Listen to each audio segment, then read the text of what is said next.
Hello students, हम लोग संबंध और फलन पर विविध प्रश्नावली पर है और क्वेश्चन नंबर है 1 का। ये क्या कर रहा है, आर एन से एन में एक संबंध है जहाँ पे दिया हुआ है कि आर इक्वल टू में इसके अवयव क्रमित युग्म में ए बी के रूप में है, जहाँ पे ए बिलोंग्स कर रहा है नेचुरल नंबर से, बी भी बिलोंग कर रहा है नेचुरल नंबर से, और इनमें संबंध क्या है ए और बी के बीच में कि ए बी के स्क्वायर के बराबर है। तो इसमें से कारण में कौन सा ऐसा कारण बताइए। फर्स्ट नंबर में देखिए ए बिलोंग कर रहा है आर से।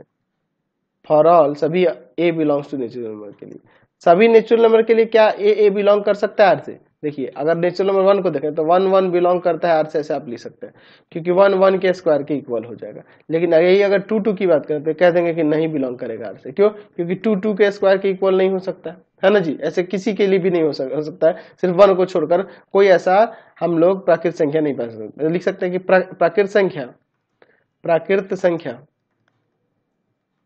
एक के लिए ही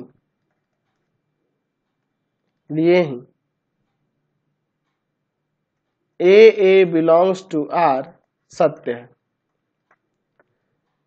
अन्य के लिए नहीं, या अन्य प्राकृत संख्या के लिए नहीं। इसलिए A belongs to R for all A belongs to natural number सत्य नहीं है, या असत्य है ना जी, असत्य है, ऐसा लिखते हैं। समझ गए? चलिए इसके सेकंड नंबर की तरफ चलते हैं। सेकंड नंबर में देखिए दिया है, यदि A B belongs to relation R तो बी ए भी बिलोंग करना चाहिए रिलेशन आर में। यहाँ देखिए, इसके लिए हम लोग यहाँ पर चेक करते हैं। हम लोग मान लेते हैं कि ए बी बिलोंग कर रहा है आर से। इसका मतलब हुआ कि यहाँ पर ए बी के स्क्वायर के इक्वल है। तो क्या यहाँ बी ए के स्क्वायर के इक्वल हो सकता है? ये पॉसिबल नहीं है। इसका मतलब यहाँ पे लिख सकते हैं कि बी ए नहीं बिलोंग करेगा संबंध आर में। ऐसे देखो ना, कहते हैं 4 और 2 बिलोंग कर आर से। इसका मतलब हुआ कि 4 2 के स्क्वायर के इक्वल है। तो क्या 2 4 के स्क्वायर के इक्वल हो सकता है? नहीं ना हो सकता है, यानी कि 2 4 नहीं बिलोंग करेगा आर में, है ना। इसलिए A B belongs to R तो B A belongs to R सत्य नहीं है। समझ गए ना? चलिए आगे बढ़ते हैं। चलिए अब इसका थर्ड नंबर देखते हैं।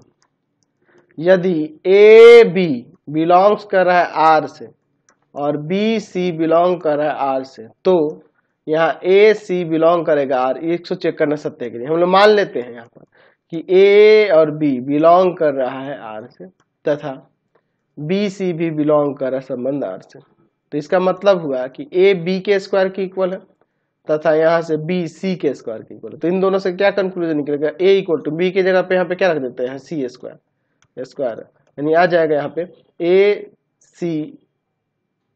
सी नॉट बिलोंग्स टू आर। क्यों? क्योंकि हम लोग यहाँ पे एक और चीज लिख सकते हैं कि यहाँ देख रहे हैं कि ए सी का पावर 4 के इक्वल है ना। इसका मतलब कि ए सी स्क्वायर के इक्वल नहीं हो सकता है, इसीलिए ना ए सी बिलोंग नहीं करेगा आर से।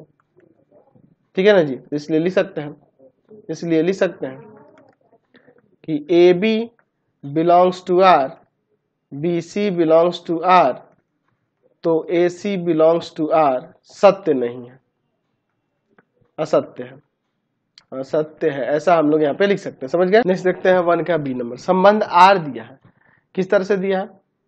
यहाँ पे दिया हुआ है कि एक्स क्यूब ऑर्डर पेयर में इसके एलिमेंट है, जहाँ एक्स जो है 10 से छोटा है और एक्स एक अभाज्य संख्या है।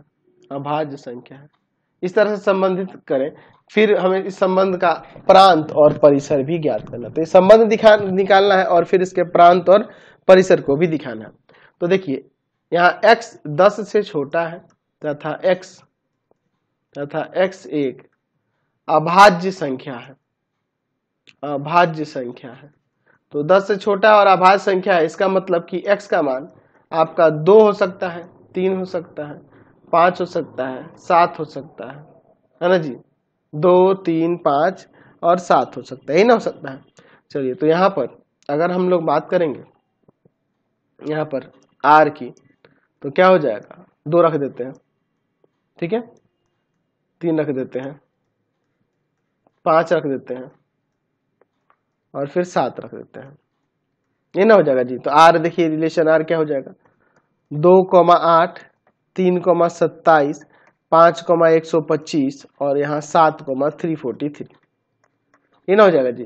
तो इसका फिर प्रांत और परिसर ही बताना है। तो संबंध आर का प्रांत की अगर बात करेंगे,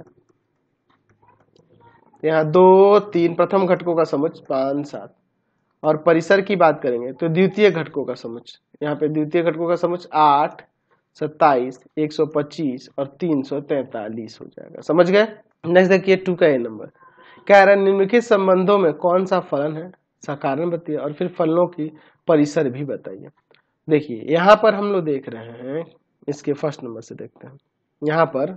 यहाँ 2, 3, 5, 8, 11 दिया है। इन सभी अवयवों का यहाँ पे एक ही प्रतिबिंब है, तो उसे कोई दिक्कत नहीं, अद्वितीय रूप से प्रतिबिंब दिख रहा है ना जी। यहाँ पर लिख सकते हैं फर्स्ट कि हाँ यह एक फलन है। क्यों? क्योंकि यह फलन की परिभाषा को संतुष्ट करते हैं।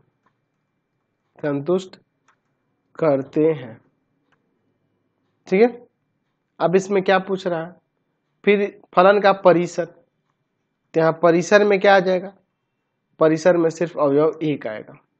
सेकंड नंबर देखिए लिखेंगे नहीं, क्यों कि एक ही अवयव के दो भिन्न भिन्न प्रतिबिंब हैं। अवयव एक के दो भिन्न भिन्न प्रतिबिंब है, प्रतिबिंब है जो संभव नहीं है, इसलिए एक ये जो दिया हुआ है समुच्चय फलन नहीं है।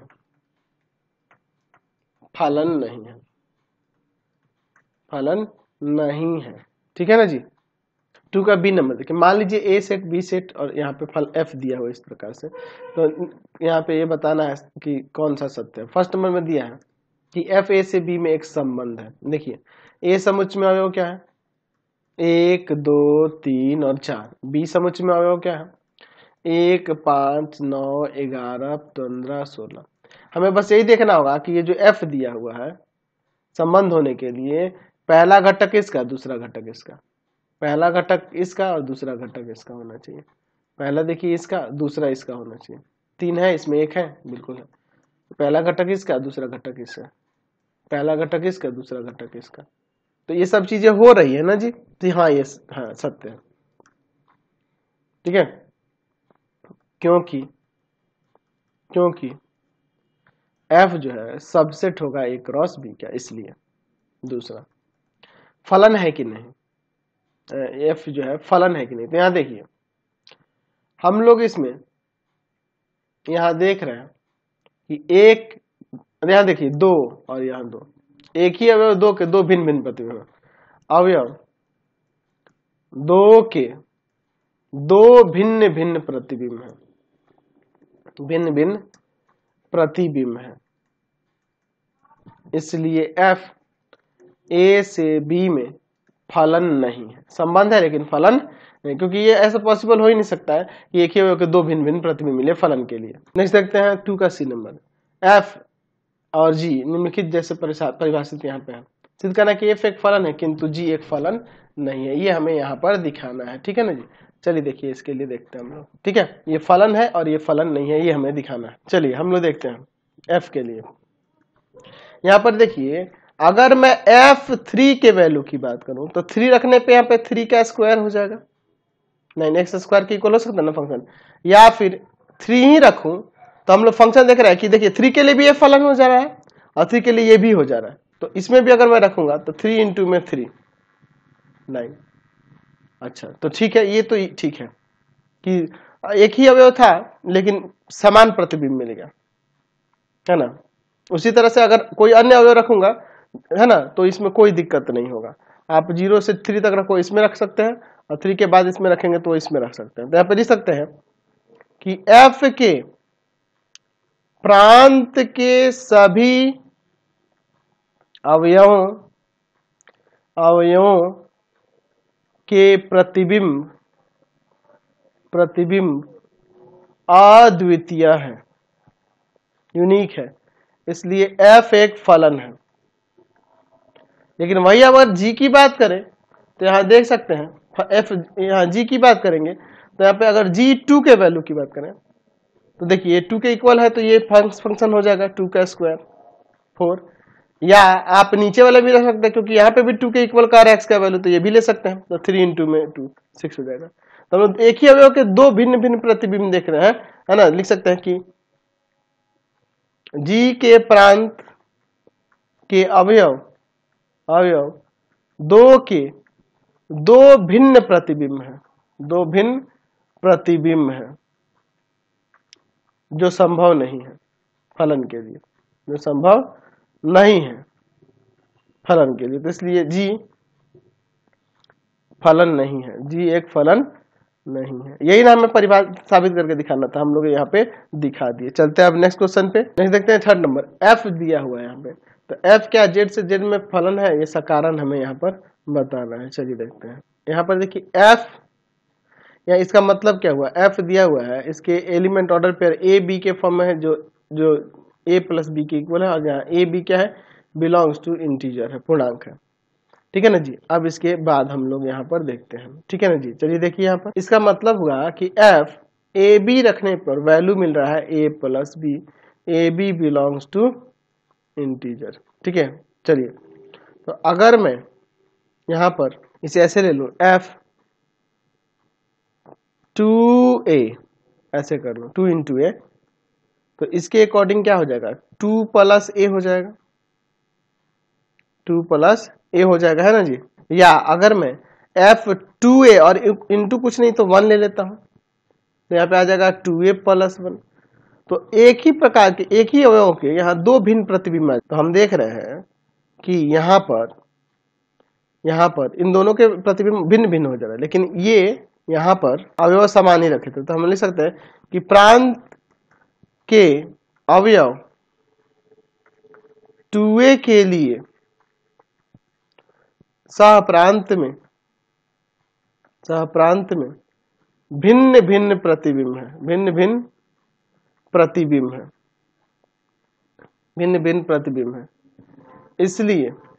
इसलिए एफ जेड टू जेड में फलन नहीं है ना जी, फलन नहीं है, ऐसा हम लोग लिख सकते हैं। आप कई सारे एग्जाम्पल से भी यहाँ पे दिखा सकते हैं, जैसे मैं यहाँ पे देखिए क्या करता हूँ, जैसे मैं यहाँ पे एफ 2 इंटू 1 ही ले लेता हूँ, तो यहाँ पर आ जाएगा 2 और प्लस का 1 3 आ जाएगा।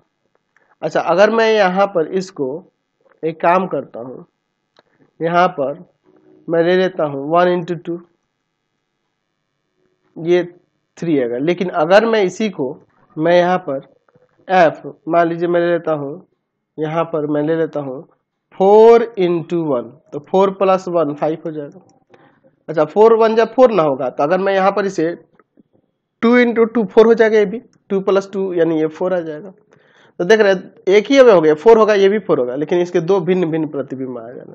तो इसे दिखा सकते हैं, कई सारे तरीके आपको दिखाने के लिए। चलिए देखते हैं 4 नंबर से, निम्नलिखित वास्तविक फलनों के प्रांत बताइए हमें। इसके फर्स्ट नंबर से देखिए, दिया हुआ है एफ एक्स इक्वल टू में एक्स स्क्वायर माइनस का एक्स प्लस 1 बाई में x square plus 1 x plus 1। यहाँ पे लिख सकते हैं कि एफ एक्स के वास्तविक मान के लिए प्रांत निकालना ना जी, वास्तविक मान के लिए हमें क्या करना होगा, एफ एक्स के वास्तविक मान के लिए यहाँ पर हमें कहना होगा कि एक्स कोई भी रियल नंबर हो सकता है, बस डिनोमिनेटर में जो है ना वो कभी भी 0 के इक्वल नहीं होगा। तो ये हमारा इसके अकॉर्डिंग अगर इसको देखेंगे, अगर हम लोग देख लेंगे यहाँ पर कभी नॉट इक्वल टू 0, यानी 0 के इक्वल जो होगा उसको छोड़कर, हर में जिस मान पर इस फलन का मान 0 होगा उसको छोड़कर बाकी सभी कोई भी वास्तविक संख्या ले सकते हैं। तो देख लेते हैं इसका वैल्यू कहाँ कहाँ पे 0 हो रहा है, x square plus x plus 1 का फैक्टर कर लेते हैं। तो यहाँ देखिए इसका फैक्टर करेंगे, एक्स स्क्वायर प्लस 2 इंटू में एक्स इंटू में 1/2 प्लस 1/2 का स्क्वायर ऐड करेंगे, एक बार सब्ट्रैक्ट करेंगे और फिर प्लस में 1। तो यहाँ से हमें मिल जाएगा, यहाँ से x प्लस 1/2 का होल स्क्वायर, और यहाँ पे 1/4 और ये प्लस का 1 घटेगा 3/4 आ जाएगा। यहाँ पे लिख सकते हैं x प्लस 1/2 का होल स्क्वायर प्लस 3/4। इसका वैल्यू तो हमेशा 3/4 से ग्रेटर और इक्वल होगा, इसका कभी माइनस में नहीं आएगा, जीरो भी नहीं आएगा, है ना जी। इसका मतलब यह हुआ कि यहाँ कह सकते हैं कि एक्स स्क्वायर प्लस का एक्स प्लस वन कभी भी जीरो के बराबर नहीं होगा। इसलिए एफ एक्स का जो प्रांत होगा कोई भी वास्तविक संख्या कोई भी वास्तविक संख्या हो सकती है, प्रांत के एलिमेंट यानी समुच्चय हो जाएगा वास्तविक संख्याओं का समुच्चय, क्योंकि x square plus x plus one कभी भी जीरो के इक्वल तो होगा नहीं, तो इसके लिए इसको हटा ही देंगे, यानी सिर्फ प्राकृतिक संख्याओं का सिर्फ वास्तविक संख्याओं का ही समुच्चय इसका आंसर हो जाएगा। चलिए अब इसके सेकंड नंबर के लिए देखते हैं। एफ एक्स इक्वल टू में यहाँ पे फंक्शन दिया हुआ है एक्स स्क्वायर प्लस का 2x प्लस 1 और बाई में एक्स स्क्वायर माइनस का 8x प्लस का 12। यहाँ पे लिख सकते हैं कि एफ एक्स के वास्तविक मान के लिए एफ एक्स के वास्तविक मान के लिए यहाँ पर हम लोग कह सकते हैं कि एक्स कोई भी रियल नंबर हो सकता है, बस किसको छोड़कर, यहाँ पर जिसपे हर का मान जीरो के बराबर हो उन सबको छोड़कर, तो इसमें से इसको माइनस कर दिए। अब देखिए यहाँ पर क्या करेंगे, अगर इसका फैक्टर करेंगे x square minus 8x plus 12 का, यहाँ 2 और 6 वैल्यू आएगा, एक्स स्क्वायर माइनस का 6x माइनस का 2x प्लस का 12 इक्वल टू में 0। यहाँ से x कॉमन होगा, x माइनस का 6 आ जाएगा, माइनस 2 कॉमन होगा, x माइनस का 6 आ जाएगा, x माइनस 6 कॉमन कर लेते हैं तो यहाँ बच जाएगा x माइनस 2 इक्वल टू में 0। तो यहाँ से x के दो वैल्यू आ जाएंगे, यहाँ x का वैल्यू एक 2 आ जाएगा और x 6 आ जाएगा। यहाँ x कोई भी रियल नंबर हो सकता है, बस किसको छोड़कर, 2 और 6 को छोड़कर, यानी कि यहाँ पर परिसर जो होगा, प्रांत नाम लिख रहे हैं, प्रांत जो होगा कोई भी रियल नंबर होगा यहाँ पे 2 और 6 को छोड़कर, समझ गए ना जी। नहीं देखते हैं 5 निम्नलिखित फलनों के परिसर बताइए। चलिए इसके फर्स्ट नंबर से देखते हैं। एफ एक्स इक्वल टू में दिया है कि एक्स स्क्वायर प्लस 2 है और यहाँ कह रहा है कि एक्स कोई भी रियल नंबर हो सकता है। जब कोई वास्तविक संख्या हो सकता है एक्स का मान, तो यहाँ पे देखिए एफ एक्स का मान यानी एफ एक्स का मान यहाँ पे अगर हम लोग बात करेंगे तो कहां से कहां तक जा सकता है वही हमें बताना, वही ना इसका परिसर होगा। चलिए तो मैं देख रहा हूं कि एक्स स्क्वायर का मान हमेशा 0 और 0 से ग्रेटर होगा for all x belongs to real, किसी भी वास्तविक संख्या के लिए। अगर दो जोड़ दें यहाँ पर, तो 2 जोड़ने पर एक्स स्क्वायर प्लस 2 हो जाएगा और इसका मान 0 plus 2 for all x belongs to real number, यानी ये जो होगा फंक्शन एफ एक्स का वैल्यू हमेशा 2 और 2 से ग्रेटर होगा किसी भी वास्तविक संख्या के लिए। तो यहाँ पे अगर हम लोग परिसर की बात करें तो इसका मान 2 आएगा और 2 से ग्रेटर आएगा कहां तक, इन्फिनिटी तक, प्लस इन्फिनिटी में, या सिर्फ इन्फिनिटी लिखेंगे तो उसके बाद पता चल रहा है कि यहाँ पॉजिटिव की तरफ ही जाना है। नेक्स्ट देखते हैं इसके सेकंड नंबर के लिए। एफ एक्स इक्वल टू में यहाँ पे दिया हुआ है 2 माइनस का 3x, कह रहा है कि x कोई भी रियल नंबर होगा तथा x हमेशा 0 से ग्रेटर लेना है, x को हमेशा 0 से ग्रेटर लेना है, ठीक है ना जी। चलिए अब इसके बाद देखते हैं। तो अगर यहाँ पर x 0 से ग्रेटर लेते हैं, तो अगर हम देखें यहाँ पर हम लोग एफ एक्स का वैल्यू जो होगा हमेशा 2 से छोटा होगा, ठीक है। अब ऐसा कैसे, अब इसके लिए हम लोग क्या करेंगे, दूसरा तरीका अपनाते हैं। देखिए इसके लिए मैं क्या करता हूँ, यहाँ पर मान लेता हूँ, माना y इक्वल टू में एफ एक्स, अब यहाँ से y इक्वल टू में 2 माइनस का 3x, अब यहाँ से मैं x का वैल्यू निकालता हूँ, इसको दे लेता हूँ 3x इक्वल टू में 2 माइनस का y, तो x इक्वल टू में क्या हो जाएगा 2 माइनस y और y में यहाँ पे 3, ठीक है ना जी। अब यहाँ पे देखिए, यहाँ पे लिख सकते हैं कि x का मान 0 से बड़ा होने के लिए हम देखिए यहाँ पे क्या करेंगे, x का मान 0 से बड़ा हो, मतलब यहाँ 2 माइनस वाई बाई 3 का वैल्यू 0 से बड़ा होना चाहिए, इसका मतलब ही ना हो जी। अच्छा तो यानी 2 माइनस वाई, ये 0 इधर लगे 3 से मल्टीप्लाई हो जाएगा 0 से, तो 0 हो जाएगा। इसका मतलब कि 2 जो होगा यह ग्रेटर होगा y से, यानी कि y का वैल्यू 2 से लेस देन लेना होगा, यही ना, y का वैल्यू 2 से लेस देन लेना होगा, यानी कि परिसर जो होगा वह माइनस इन्फिनिटी से 2 के बीच होगा, समझे ना जी। 2 से लेस देन का मतलब यही हुआ, है ना जी। नेक्स्ट देखते हैं third number. F x equal to में यहाँ पे दिया है 1 माइनस एक्स, हम लोग यहाँ पे मान लेते हैं यहाँ पर y इक्वल टू में एफ एक्स। अच्छा क्या दिया है यहाँ पे, एफ एक्स का वैल्यू 1 माइनस एक्स होगा जब x लेस देन और इक्वल टू 0 हो, और एफ एक्स का वैल्यू x प्लस 1 होगा जब x इज ग्रेटर देन 0। तो एक एक करके दोनों के लिए लेते हैं। y इक्वल टू में 1 माइनस एक्स लेंगे तो यहाँ से हमें क्या मिलेगा, यहाँ पे मिल जाएगा x इक्वल टू में 1 माइनस वाई। तो यहाँ पे लिख सकते हैं कि x लेस देन और इक्वल टू 0 के लिए हम लोग क्या करेंगे, 1 minus y is less than equal to 0, यानी कि 1 से ग्रेटर होगा और इक्वल होगा y, यानी इसका मतलब यहाँ से हमें y का वैल्यू क्या हुआ जी 1 से ग्रेटर होगा और 1 के इक्वल होगा, ठीक है, 1 और 1 से इन्फिनिटी तक जाएगा। तथा दूसरा हम लोग देखते हैं, तथा दूसरे देखिए y इक्वल टू में यहाँ पे दिया हुआ है x प्लस 1, तो यहाँ से x का वैल्यू क्या आएगा, यहाँ पर y माइनस का 1। तो यहाँ पे देखिए x का मान 0 से ग्रेटर होने के लिए, x का मान 0 से ग्रेटर के लिए यहाँ पे हमें क्या करना होगा जी, y माइनस 1 0 से ग्रेटर होना चाहिए, यानी y का वैल्यू 1 और 1 से ग्रेटर। तो दोनों में कॉमन जो वैल्यू होगा 1 से ग्रेटर की बात हो रही है, दोनों में कॉमन तो 1 से ग्रेटर होगा, इसलिए परिसर जो होगा, इसका परिसर जो होगा यहाँ 1 से ग्रेटर और कहाँ तक, इन्फिनिटी तक हो जाएगा। समझ गए ना, कोई दिक्कत नहीं है। चलिए अगला देखते हैं, इसके 4th नंबर की तरफ दिया हुआ है fx इक्वल टू में एक्स स्क्वायर बाई में x 1 प्लस का एक्स स्क्वायर और कह रहा है कि x belongs to real number.